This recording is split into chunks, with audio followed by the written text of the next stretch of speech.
Lionel Messi ప్రపంచ ప్రఖ్యాత footballer. చిన్నప్పటి ఆరోగ్య సమస్యలను జయించి కష్టంతో పాటు అంకిత భావంతో ప్రపంచంలోనే అత్యుత్తమ ఆటగాడిగా ఎదిగాడు. లియోనెల్ మెస్సీ 1987 జూన్ 24న అర్జెంటీనాలోని రొసారియో అనే పట్టణంలో జన్మించారు. చిన్నప్పటి నుంచే ఫుట్బాల్ అంటే అతనికి ప్రాణం. కానీ 11 ఏళ్ల వయసులో అతనికి గ్రోత్ హార్మోన్ అనే లోపం ఆరోగ్య సమస్య ఉందని తెలిసిందే. ఇది అతని జీవితంలో పెద్ద సవాల్గా మారింది. అతని తండ్రి చిన్న ఫ్యాక్టరీలో కార్మికుడు కావడం వలన ఆర్థిక ఇబ్బందుల కారణంగా చికిత్స కొనసాగించడం కష్టమైంది. అప్పుడు స్పెయిన్కు చెందిన బార్సిలోనా ఫుట్బాల్ క్లబ్ అతని ప్రతిభను గుర్తించి చికిత్స ఖర్చులు భరిస్తూ అవకాశం ఇచ్చింది. బార్సీ క్లబ్తో చేసుకున్న ఒప్పందం ప్రకారం మెస్సీ కుటుంబంతో కలిసి స్పెయిన్కు వెళ్ళాడు. ఇదే మెస్సీ జీవితాన్ని మలుపు తిప్పిన ఘట్టం.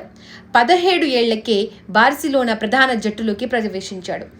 త్వరలోనే ప్రపంచంలోనే ఉత్తమ ఫుట్బాలర్గా ఎదిగాడు.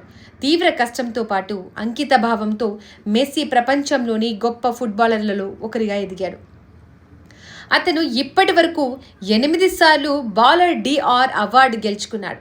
2022లో అర్జెంటీనా జట్టును ఫిఫా వరల్డ్ కప్ విజేతగా నిలిపాడు.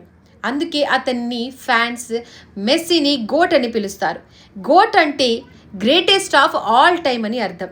శారీరక లోపాలు, పేదరికం లేదా సమస్యలు మన విజయాన్ని ఆపలేవు. పట్టుదల, కష్టం ఉంటే ఏదైనా సాధ్యమే. లోపాలు మన బలహీనతలు కావు. పట్టుదల ఉంటే అవే మన విజయానికి మెట్లవుతాయి అనేదానికి మెస్సీ జీవితమే ఒక నిదర్శనం.